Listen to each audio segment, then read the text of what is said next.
à tous.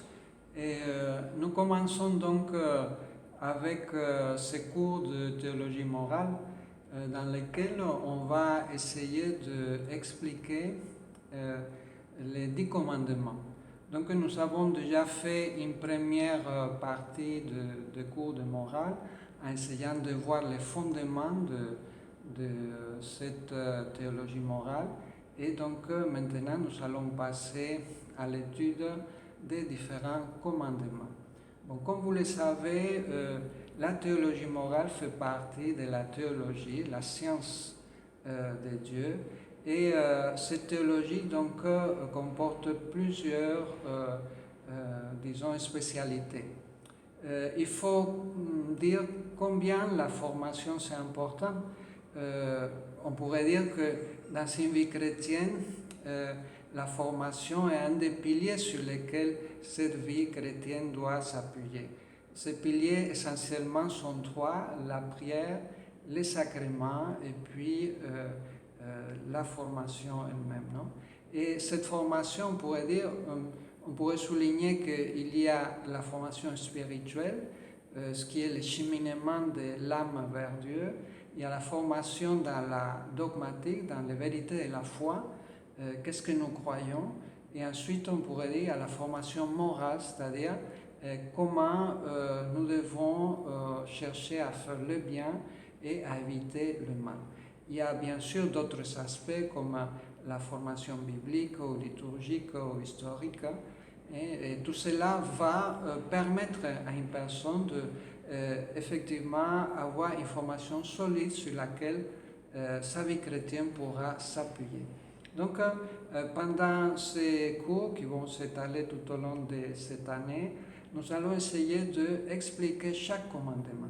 Alors, vous savez que les commandements sont l'expression d'une réalité profonde que nous appelons la loi naturelle.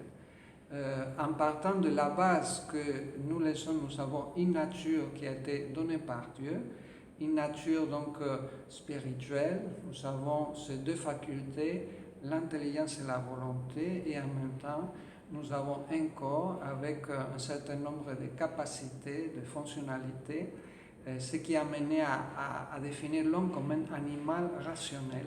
Donc, cette nature que Dieu nous a donnée a des lois.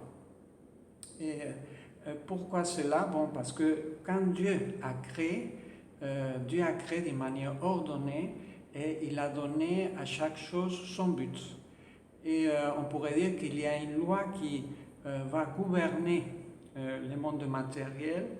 Il y a, on pourrait appeler cette loi la loi éternelle. Et cette loi va s'accomplir nécessairement puisque les êtres matériels ne sont pas libres.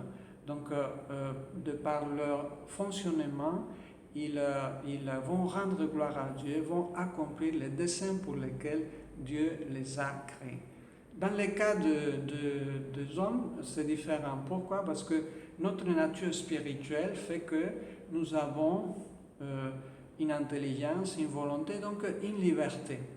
Et alors, la loi naturelle, cette loi que Dieu a imprimée dans le cœur de chacun de nous, c'est une loi qui va s'accomplir dans la mesure où nous les voudrons bien. Donc, notre liberté intervient.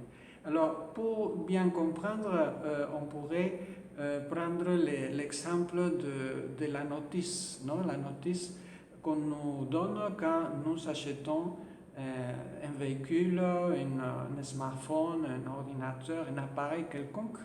Alors, dans cette notice, on va nous dire comment il faut faire la maintenance, quelles sont les précautions qu'il faut suivre, comment on doit utiliser cet appareil pour qu'il soit effectivement utile pour le but dont le constructeur l'a fait. Et donc, il y aura des indications par rapport au courant, par rapport à la température, par rapport à la poussière, par rapport à la manière d'utiliser.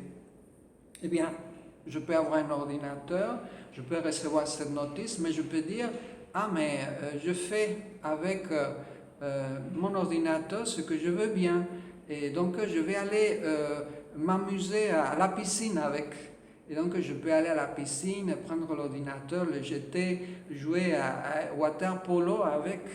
Mais évidemment, quand je vais le faire sortir de la piscine et que j'essayerai de travailler avec lui, de remplir une feuille Excel, mais ça ne va pas marcher. Parce que oui, j'ai fait ce que j'ai voulu, mais je n'ai pas fait ce que j'aurais dû et j'ai abîmé l'appareil. Eh bien, la loi naturelle que Dieu a imprimée dans les cœurs de tous les hommes, c'est justement cet ensemble de normes qui ne sont pas des normes coercitives, des normes qui imposent des interdits sans sens, mais ce sont les manières par lesquelles nous pouvons effectivement arriver à notre but, le but que Dieu nous a donné. Donc c'est pourquoi Dieu a imprimé cette loi naturelle dans les cœurs de tous les hommes. Donc la loi naturelle, elle est universelle. Dès qu'un enfant commence à avoir l'usage de la raison, il commence à comprendre ce qui est bon et ce qui est mauvais. Donc ce sens du bon et du mauvais, c'est dit toujours par rapport à un but. Et ce but-là, c'est le but que Dieu nous a donné, d'arriver au ciel, c'est-à-dire avoir la capacité nécessaire pour qu'il puisse déverser à nous tout son amour. C'est ça le but que Dieu veut accomplir dans nos vies. Et pour le faire, il faut que je sache écouter ce que Dieu me dit. Comme si j'achète une voiture, alors je devrais suivre les indications du constructeur si je veux bien me déplacer avec cette voiture pendant longtemps. Eh bien, la loi naturelle, c'est un peu ça. Et on pourrait se dire que cette loi naturelle, alors le Seigneur a voulu qu'elle soit claire, qu'elle soit, qu'il n'y ait pas de doute là-dessus. C'est pourquoi il l'a promulguée. Donc, on dit qu'au moment de la promulgation, quand il a été publié, et nous savons bien que c'est sur le mont Sinaï, ce sont ces tables de la loi que le Seigneur a données à Moïse. Alors, cette loi, on va l'appeler la loi divino-positive, dans laquelle nous allons retrouver ces différents commandements, ces différentes normes que nous devons accomplir. Bien, si nous parlons du Nouveau Testament, nous avons par exemple le texte de Matthieu, quand le Seigneur va interpeller le jeune homme riche. Ce jeune homme va rencontrer le Seigneur, va lui dire qu'est-ce qu'il faut pour avoir la vie éternelle. Eh bien, le Seigneur va lui dire accomplis les commandements. Accomplis les commandements. Donc là, le Christ est en train de nous expliquer que je vais arriver à la vie éternelle. Je pourrais donc accomplir les desseins que le Seigneur veut accomplir dans ma vie si j'ai accompli ces commandements-là. On pourrait dire que ce sont donc les chemins qui vont m'amener vers le ciel. Quand Dieu a transmis ces commandements, il a écrit les commandements dans 2 tables. Et là, on pense qu'il y a un sens derrière cette manière d'agir. En effet, parmi les 10 commandements, les 3 commandements premiers ont été écrits dans la première table, et ce sont les commandements qui font référence à Dieu directement. Donc, par rapport à Dieu, nous avons certains devoirs, certaines choses que nous devons faire. Et ensuite, les 7 autres commandements font référence aux devoirs envers nous-mêmes ou envers les autres. Dans ce même passage de l'Évangile dont nous venons de parler, le Seigneur va encourager le jeune homme à tout laisser pour le suivre. Donc, dans l'Évangile, nous voyons qu'il y a, on pourrait dire, comme des niveaux d'ascension vers la perfection. Dans ces différents niveaux, le premier, c'est l'accomplissement des commandements. Donc, la base de toute vie spirituelle, c'est l'accomplissement des commandements. Je ne peux pas dire que j'ai une vie spirituelle, je ne peux pas dire que je suis proche de Dieu si je ne respecte pas les commandements. Donc, ça, c'est déjà une idée importante. Ensuite, dans d'autres textes de l'Évangile, nous nous souvenons que le Seigneur, quand un scribe lui demande quel est le commandement le plus important, alors le Seigneur explique que le commandement le plus important, c'est d'aimer Dieu et d'aimer les autres. Donc, on pourrait dire que dans l'ensemble des commandements, il y a une unité. Il y a une unité entre les 3 premiers commandements et le reste. On ne peut pas aimer Dieu et ne peut pas aimer les autres. On ne peut pas aimer Dieu et ne pas accomplir les devoirs qu'on a envers soi-même. On ne peut pas aimer les autres et ne pas aimer Dieu non plus. C'est-à-dire donc il y a une unité entre tous ces commandements qui vont nous permettre donc de pouvoir atteindre cette perfection dont nous venons de parler. Il faut souligner que dans chaque commandement, il y a, on pourrait dire, une partie qui est positive, c'est-à-dire que les commandements nous demandent de faire quelque chose. Parce que, on pourrait dire, la vie chrétienne, ce n'est pas un ensemble d'interdits. Non, non. La vie chrétienne, surtout, c'est faire le bien, arriver à accomplir la volonté de Dieu. Donc, il faut construire dans sa vie. Et cette construction, justement, les différents commandements nous proposent de faire certaines choses qui vont nous aider à construire notre vie. Ensuite, il y a une autre partie que sont les interdits, les prohibitions. Donc, si je vais accomplir le commandement, alors il y a un certain nombre de choses que les commandements vont me demander d'éviter. Donc, nous allons voir dans chaque commandement quelle est la partie positive, quelle est la partie négative, et donc comment la personne humaine doit se comporter. Alors, bien que cette loi, comme nous l'avons expliqué, la loi naturelle, elle a été inscrite dans le cœur de chaque homme, nous constatons que Dieu a voulu la publier. Pourquoi? Alors ici, il y a un élément important qui touche cet aspect que nous avons parlé de la formation. Dans la vie d'une personne, l'expérience, les actes qu'elle pose vont construire la personne ou bien vont la détruire ou bien vont la mal construire. Ils vont la construire avec des défauts profonds. C'est-à-dire que quand une personne est toute petite, un enfant, Dieu met dans son cœur ses sens du bien et du mal, mais après, c'est les actes que la personne va poser et aussi l'influence du milieu vont commencer à construire sa manière de voir la réalité. Et il se peut que ces critères, ces idées que Dieu l'a mis dans son intelligence, dans un certain sens, une connaissance innée, vont être déformés à cause du comportement de la personne.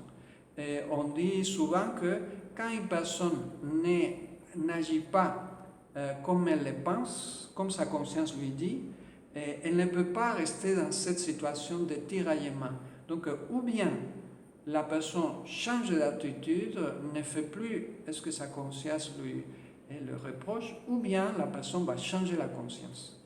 Et très souvent, ce qui arrive, c'est-à-dire notre volonté arrive à tordre les choses, arrive à tordre la réalité pour réussir à rester en paix, à ce que notre conscience ne nous accuse plus. Et des choses carrément mauvaises, je peux finir par affirmer que sont bonnes, ou bien le contraire. C'est-à-dire je peux déformer la conception que j'ai des choses. Donc, par là, c'est souligner l'importance de notre volonté dans l'exercice de notre intelligence. Très souvent, la volonté, quand elle s'attache au mal, elle peut déformer les choses. Voilà pourquoi Dieu a voulu que, en plus que ce soit une lumière intérieure pour chaque homme, il a voulu que ces commandements soient promulgués dans l'Ancien Testament pour que aucune personne ne puisse douter de l'importance de ces différents commandements. Bien. Alors, après cette brève introduction au commandement, nous allons commencer avec le premier commandement.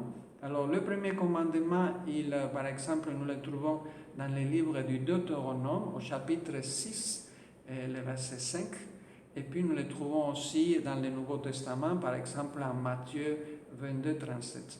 Et on pourrait l'énoncer de cette manière: tu aimeras le Seigneur ton Dieu de tout ton cœur, de toute ton âme, de tout ton esprit, de toutes tes forces. Eh bien, nous voyons que ce commandement est quand même fort. Aimer Dieu de tout mon cœur, de toute mon âme, de toutes mes forces. Et ça suppose vraiment un engagement très fort. Non? Et peut-être ce cours que nous sommes en train de faire peut nous aider à réfléchir, est-ce que vraiment j'arrive à aimer Dieu de toutes mes forces? Alors, quel est le problème? Le problème, c'est le péché originel. Le problème, c'est cette nature que nous avons, une nature blessée par le péché originel et nos péchés personnels, qui nous font être un peu bancal, être un peu tourner vers le mal. Pour chacun de nous, il est plus facile de faire le mal que de faire le bien. Donc, pour pouvoir aimer Dieu de tout notre cœur et de toutes nos forces, il nous faut la grâce de Dieu. C'est pourquoi on dit que la vertu de la charité qui nous amène, on va la voir tout à l'heure, qui nous amène à aimer Dieu de toutes nos forces, c'est une vertu surnaturelle. C'est une vertu que nous recevons de Dieu, c'est une grâce de Dieu. Une grâce de Dieu pour laquelle nous devons préparer notre âme, comme pour les autres deux vertus théologales. Nous n'allons pas obtenir la charité avec un effort herculéen, un effort physique, un effort, mais nous allons obtenir ces vertus si nous dégageons les obstacles qui peuvent nous empêcher d'accueillir la grâce divine. Voilà pourquoi dans la lutte personnelle, cette aide de la grâce est essentielle, et voilà pourquoi la prière donc, et les sacrements vont entrer en jeu pour que la personne puisse effectivement accomplir ses commandements. Dans l'épître aux Romains, au 5e chapitre, Saint Paul explique comment Dieu déverse la charité dans les cœurs de ses élus. Eh bien, c'est ce que nous devons demander quand nous constatons que notre charité, ce n'est pas trop ça qu'il y a des défaillances. Bien, de manière concrète, qu'est-ce que ce commandement donc nous demande de faire? Aimer Dieu de tout notre cœur, de nos forces, etc. En quoi ça peut se traduire? D'abord, ça va se traduire dans l'effort pour vivre les vertus théologales. Donc les vertus théologales, comme on le sait, sont trois: la foi, l'espérance et la charité. Foi et espérance sont orientées à la charité, qui est l'objet propre du premier commandement. La foi, qu'est-ce que ça veut dire? Foi, ça veut dire je crois aux vérités que Dieu m'a révélées. Et je crois pas à cause de l'évidence de vérité, mais à cause de l'autorité de Dieu. Donc je ne crois pas parce que ce soit certain, parce que ce soit évident, parce que ce soit clair, parce que mon intelligence saisit la vérité, non. Je crois parce que Dieu m'a révélé cela, et lui, il ne peut pas se tromper, il ne peut pas nous tromper. Donc, c'est là, si vous voulez, le point de départ, c'est une connaissance approfondie de Dieu. Savoir que Dieu est éternel, savoir que Dieu est tout-puissant, savoir que Dieu est omniscient, savoir que Dieu est créateur, savoir que Dieu est infiniment sage et bon et juste et beau. Tout cet ensemble d'attributs de Dieu, que nous n'allons pas les expliquer pendant ce cours, alors tout cet ensemble doit nous faire comprendre que je peux faire confiance à Dieu. Que malgré beaucoup d'événements de ma vie ou de circonstances ou de choses que je peux ne pas comprendre, je peux faire confiance à Dieu. Donc la foi, c'est faire confiance à Dieu. C'est me dire, je peux marcher, je peux avancer parce que Dieu est à côté de moi. Ça ne veut pas dire que je peux me coucher, dormir et que Dieu va obtenir ce dont j'ai besoin, non. Parce que Dieu aussi, il a confiance en nous.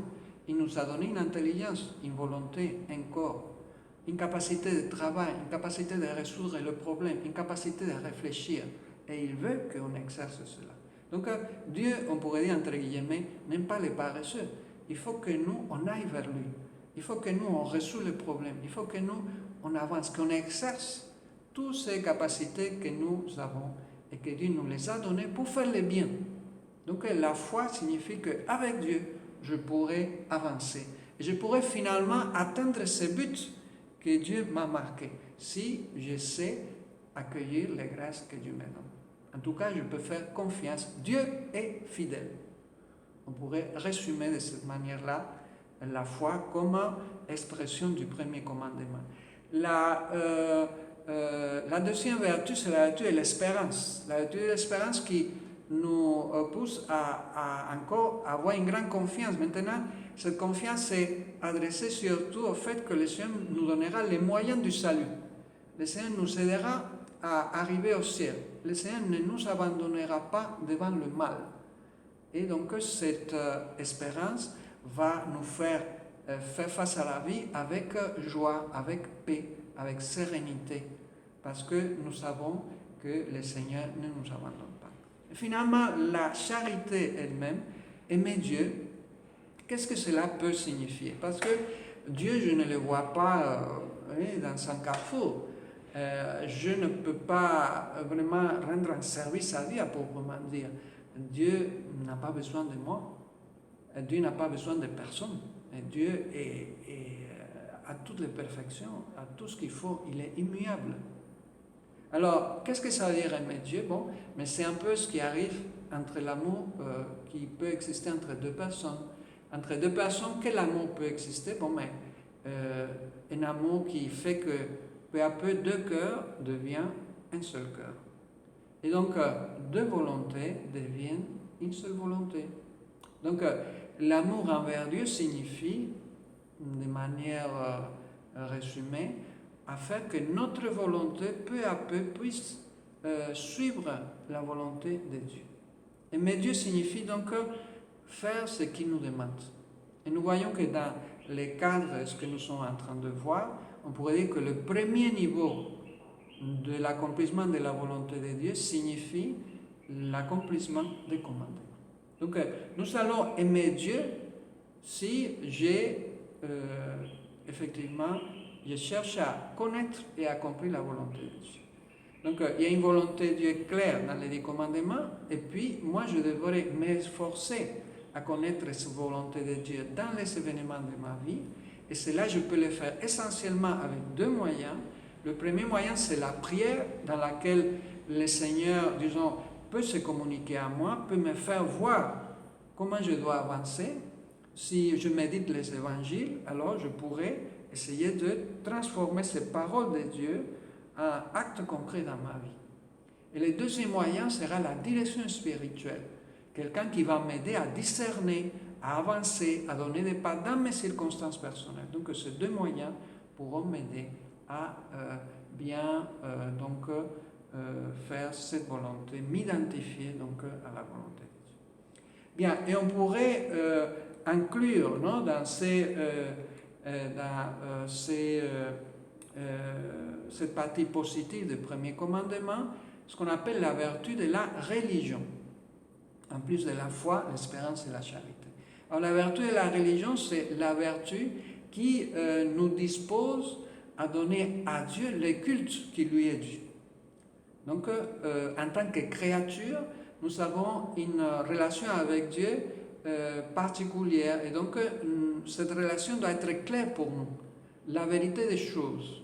Et donc, Dieu demande que nous sachions lui donner un culte.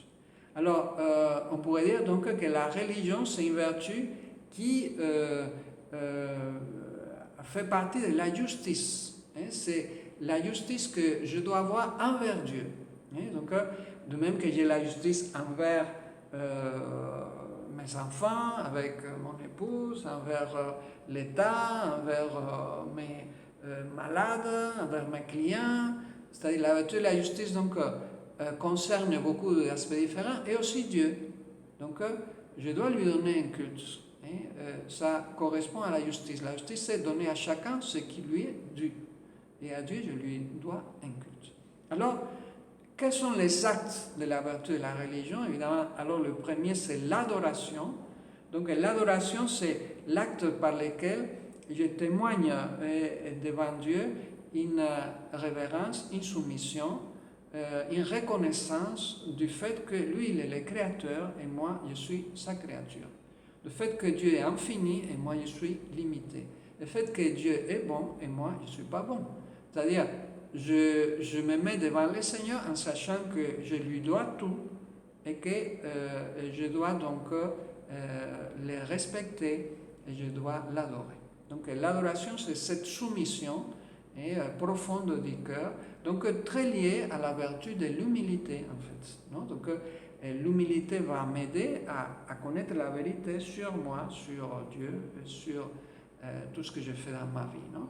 Une personne qui est orgueilleuse, alors elle aura des difficultés à comprendre ou elle aura des difficultés à adorer. Hein? Et donc l'adoration, c'est donner à Dieu. C'est donner à Dieu notre temps, c'est donner à Dieu de nos énergies, c'est donner à Dieu de notre soumission. Bien, le deuxième acte de la vertu de la religion, c'est la prière. La prière, c'est l'élément, on pourrait dire, essentiel de la vie d'un homme ici sur terre. Il faut arriver à communiquer avec Dieu. Il faut que j'arrive à entrer en contact avec le Seigneur. Et cela, ce n'est pas une chose subjective ou imaginaire ou une illusion. Non, le Seigneur écoute tout ce que nous lui disons. Cela part de la base de quelque chose de très important que nous devons connaître, ce qu'on appelle la présence de Dieu dans le monde, non? Et qu'on dit qu'elle est une présence d'immensité. Cette présence d'immensité de Dieu signifie trois choses. Que Dieu est tout-puissant, c'est-à-dire qu'il a le pouvoir sur tout. Que Dieu est omniscient, c'est-à-dire qu'il connaît tout, donc il connaît tes pensées. Et que Dieu tient tout dans l'être. Donc si Dieu est présent partout, cette présence, ça ne veut pas dire qu'il est dans les choses, non, il est indépendant des choses. Il est présent de cette manière, parce que sa connaissance embrasse tout. Et donc, dans mon cœur, dans mon intelligence, je peux m'adresser à lui, et lui, il écoute. Mais Dieu étant un esprit, il ne me parle pas comme moi je parle avec la bouche, physiquement. Les esprits communiquent avec des pensées. Et donc, le Seigneur nous fait entrer, la personne qui commence à faire la prière, il les fait entrer un peu dans ce monde spirituel qui est différent de notre monde. Donc il faut comprendre qu'il y a un cheminement à faire.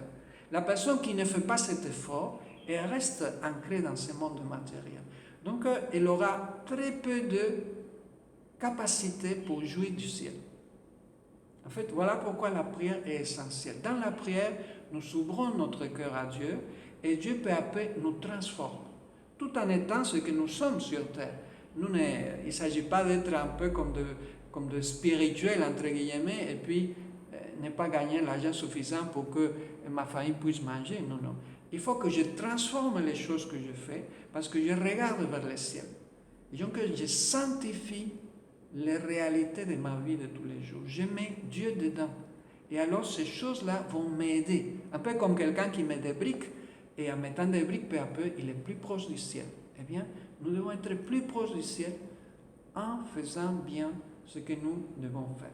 Donc, la prière va m'aider à voir d'abord qu'est-ce que je dois faire. Ensuite, elle va m'aider à aimer le Seigneur parce que je ne peux aimer quelqu'un si je ne le fréquente pas. Il faut le fréquenter pour l'aimer. Il faut le connaître. Si je médite l'évangile, peu à peu, je vais saisir mieux qui est le Christ et pourquoi il fait les choses. Petit à petit, je vais me donner des objectifs. Petit à petit, je pourrai finalement m'approcher du Seigneur, le connaître mieux. Et lui, il pourra me parler de plus en plus clairement. Il pourra m'encourager, il pourra me dire des choses, il pourra m'éclairer. Et donc, il y aura comme une ascension dans ma vie. Donc, c'est la prière, deuxième élément donc, de la vertu de la religion. Le troisième, c'est le sacrifice. Le sacrifice. Alors, depuis toujours, dans toutes les religions, il y a cette réalité, le fait que comprendre que nous sommes des créatures fait nous saisir le fait que ce que nous avons, ce n'est pas nous en fait. Et que nous devons donc savoir honorer Dieu en lui offrant les fruits de nos travaux, les fruits de notre activité. Que nous faisons cette activité avec son aide en fait. Non? Nous faisons cette activité avec sa grâce, avec tout ce qu'il nous a donné. Si je réfléchis à mon corps, à mon âme, à tout ce que j'ai, mais c'est Dieu qui me l'a donné. Donc le sacrifice signifie que j'offre à Dieu des choses sensibles, des offrandes, et dans lesquelles j'essaie de faire un hommage à Dieu. Je montre ma soumission, je montre ma reconnaissance, je montre mon désir d'accomplir ce que lui, il veut que je fasse. Donc nous connaissons dans l'Ancien Testament, par exemple, ce sacrifice qu'Abraham va faire après que l'ange a arrêté sa main avec laquelle il allait tuer son enfant, parce que Dieu lui avait demandé cela. Et Abraham va offrir ces béliers qu'il va trouver comme une offrande à Dieu. Ensuite, dans l'Ancien Testament, dans beaucoup d'endroits, il y a cette relation importante entre les sacrifices et Dieu. Ceci est très important, on laissera la chose un peu de côté, mais c'est très important pour comprendre l'importance du sacrifice, quelque chose qui nous différencie beaucoup des protestants par exemple, parce que les protestants ne comprennent pas le sacerdoce ministériel. Le sacerdoce ministériel, il est enraciné dans les sacerdoces lévitiques, parce que notre Seigneur, il est le grand prêtre éternel, et donc qui offre le sacrifice de sa vie, sacrifice qui est renouvelé, qui est ramené au présent dans la Sainte Messe. Donc la notion de sacrifice, qui est propre à l'Ancien Testament, elle n'est pas rejetée dans le Nouveau, elle est élevée. Alors il y a un seul sacrifice, c'est le sacrifice de la messe. Mais au sacrifice de la messe, justement, pourquoi la messe est importante? Parce que quand je vais à la messe, je veux joindre au sacrifice de Christ toutes les choses que je fais pendant la journée. Toutes les bonnes choses que j'ai essayé de faire, je les mets au pied du Christ. Et alors, parce que j'ai les sacerdoces communs, grâce au baptême, je peux faire ce geste. Et parce que je joins mes efforts, mes sacrifices à celui du Christ, alors le Père peut accueillir avec bonté ces efforts que j'ai faits.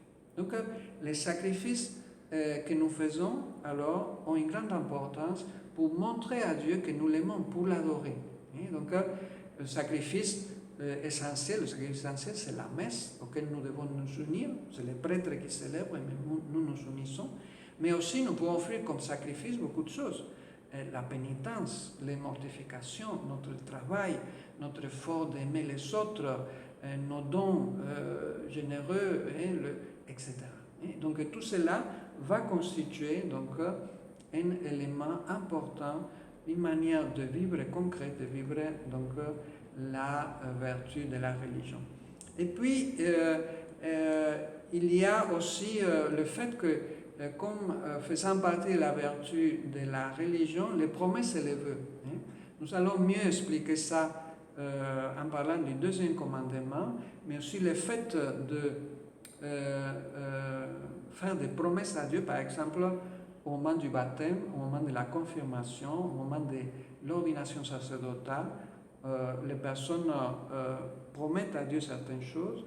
Ces promesses aussi sont un signe de notre attachement à Dieu et donc une manifestation de la vertu de la religion et de l'amour que nous devons donc donner à Dieu. Quand nous parlons du culte, on va faire un petit éclaircissement. Dans les cultes, il y a les cultes d'adoration, qui est un culte qui est propre à Dieu, exclusivement. Non? Et donc, ça s'appelle le culte de latrie. Donc, je reviens sur ceci par rapport à parfois ces confusions aussi avec nos frères protestants qui confondent l'adoration et la vénération. Donc, dans l'Église, nous adorons Dieu, c'est le seul qui peut être adoré. Et n'est pas trop compliqué à comprendre du fait de la définition que nous venons de donner. Et dans l'adoration signifie que je reconnais mon statut de créature face au Créateur. Donc cela ne peut dans aucun cas arriver avec la Sainte Vierge ou avec Saint Pierre ou avec Saint Paul. Donc à la Sainte Vierge, à Saint Pierre et à Saint Paul, on lui donne aussi un culte, dans la mesure où ils sont rattachés à Dieu. C'est un peu ce qui arrive parfois. Moi, en tant que prêtre, il y a des personnes qui sont plus aimables. On est quelque part et un monsieur me dit, je suis dans le supermarché, il me dit, ah, mon père, je vais vous payer ce que vous avez acheté. Et toujours quand des choses comme ça arrivent, ou bien quelqu'un me voit avec une valise, mon père, laissez-moi, je vais vous aider. Tout de suite, je me rends compte que cette personne ne fait pas ça à cause de moi. il fait ça à cause du Christ. Parce que le prêtre représente le Christ. C'est pour ça qu'il fait ces gestes. C'est une manière pour la personne de rendre un service, entre guillemets, au Christ. Donc, quand nous vénérons la Vierge ou les saints, nous ne le faisons pas directement pour ces personnes, nous le faisons à cause de Dieu. Parce que c'est Dieu qui a donné les grâces nécessaires à la Sainte Vierge pour faire ce qu'elle fait, pour être ce qu'elle est. Donc, le culte que nous donnons à la Vierge et aux saints, on l'appelle un culte de dulie, un culte de vénération. Donc, c'est dans aucun cas un culte d'adoration. Donc, c'est complètement différent. Nous savons que nous vénérons les saints parce qu'ils peuvent être donc des intercesseurs, ils peuvent nous aider pour pouvoir arriver au ciel, pour pouvoir, disons, retrouver la grâce de Dieu. Hein. De même que je peux prier pour vous, et Dieu va vous aider pas à cause de vous, mais à cause de mes prières, ou bien vous pouvez prier pour moi, et Dieu va m'aider pas à cause de moi, mais à cause de vos prières. Eh bien, je peux demander à la Sainte Vierge, je prie pour moi, et Dieu va m'aider pas à cause de moi, mais à cause des prières de la Vierge. Donc, c'est à cela que consiste cette vénération. De même que je vénère un prêtre, de même que je vénère mon grand-père, c'est-à-dire je lui donne un respect particulier parce qu'il est mon grand-père.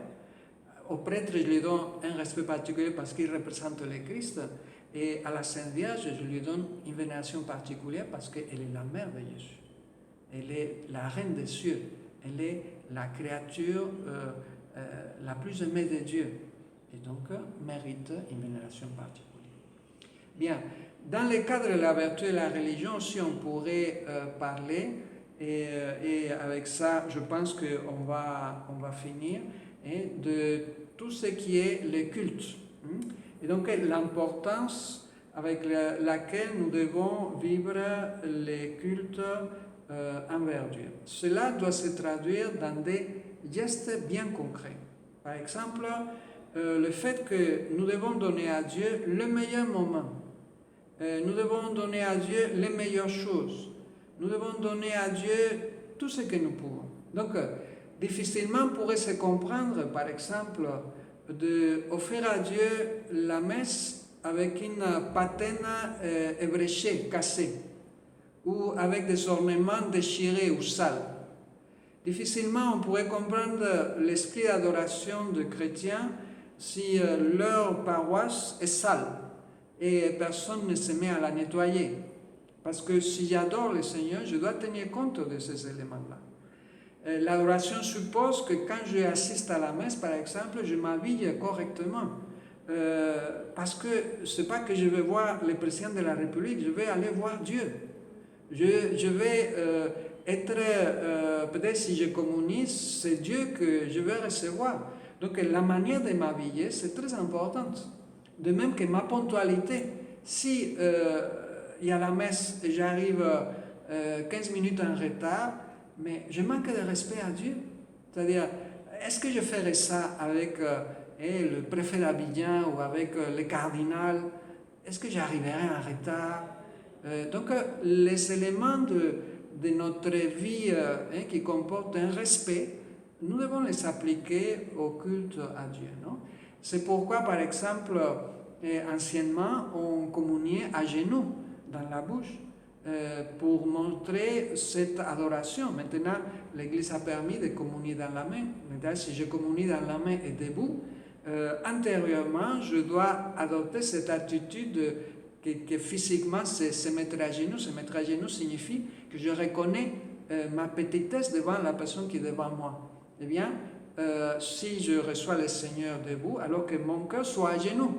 Et que quand je mets mes mains, je les mets avec énormément de respect, je fais beaucoup d'attention au corps du Christ qui est dans mes mains et je les reçois avec tranquillité, dévotion, esprit d'adoration. Je ne prends pas ça comme je suis pressé ou comme c'était un biscuit. Non, non, non, c'est Dieu qui est là.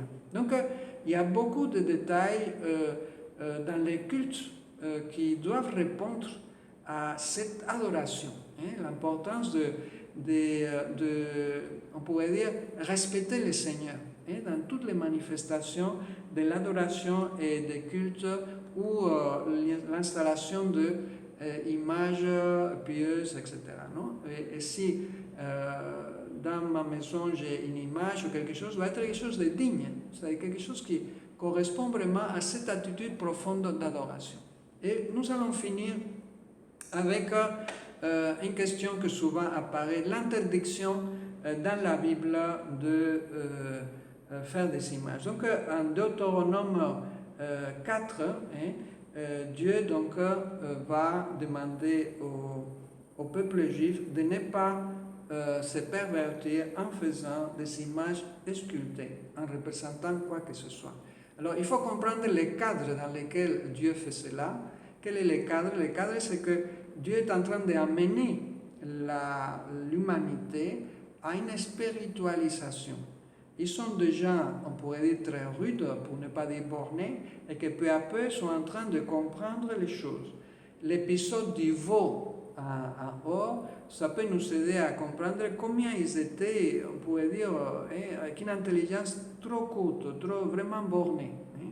Donc Dieu les fait avancer peu à peu. Étant donné que autour des Juifs, tous les peuples sont idolâtres, alors Dieu, pour le faire comprendre que Dieu n'est pas un idole, que Dieu n'est pas un morceau de bois, il les interdit absolument de faire des images. Maintenant, avec le Nouveau Testament, ça c'est l'Ancienne Alliance. Avec le Nouveau Testament, il y a une nouveauté. Quelle est la nouveauté? Que Dieu lui-même prend une image. Que le Christ se fait homme. Et donc, on pourrait dire, Dieu a un visage humain. Donc, sûrement, le Seigneur le fait parce que les mentalités ont évolué et on comprend très bien qu'une chose, c'est Dieu, une autre chose, c'est l'humanité de Christ, et une autre chose, c'est la représentation que je peux faire. Et les premiers chrétiens n'ont pas eu de problème à représenter le Christ. Et les premières images sont du début du IIe siècle, c'est-à-dire quand Saint Jean est toujours vivant. La première image de la Vierge est, si je ne me trompe pas, est à peu près la deuxième décade du IIe siècle. C'est-à-dire, très tôt, on pourrait dire, en suivant la culture gréco-romaine, les chrétiens se sont poussés à représenter la Vierge, les martyrs et le Christ, comme expression pédagogique de la foi. Mais à aucun cas, et on pourrait dire que toujours l'interdiction est là, on ne peut pas représenter Dieu, on ne peut pas dessiner Dieu parce qu'on ne peut pas dessiner un esprit. C'est absurde. Mais alors, pourquoi on représente la Trinité, souvent le Père, le Fils, le Saint-Esprit? Eh bien, on le représente parce que Dieu lui-même s'est représenté, entre guillemets. Le Saint-Esprit est descendu du ciel comme une colombe au moment du baptême. Le Fils, il s'est incarné dans la figure de Jésus. Et le Père, d'où nous sortons cette image du Père barbu, etc., c'est du livre de Daniel. Daniel qui prophétise l'arrivée du Messie et qui parle de ces anciens avec de barbes vénérables, etc., et puis du Fils de l'homme. Donc, c'est une image biblique et donc que l'Église a pris pour pouvoir exprimer la Sainte Trinité, tout en comprenant que la Sainte Trinité ne sont pas des formes humaines, parce que l'Esprit Saint, ce n'est pas une colombe, c'est une expression de ce qu'il est. Donc, le fait qu'en résumé, le Seigneur lui-même, il s'est montré par des images sensibles, nous donne donc l'autorisation, pour l'Église l'a compris depuis le début, les premiers chrétiens, et de faire des images. Non?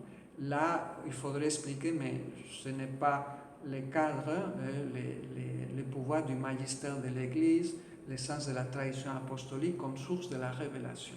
Mais en fait, c'est dans ce cadre-là que ce que les premiers chrétiens ont fait acquiert pour nous une valeur de source de révélation. Voilà donc cette première capsule, on pourrait dire, sur le premier commandement. Je laisse pour la leçon suivante les péchés contre le premier commandement et puis le deuxième commandement, donc qu'on le verra plus tard.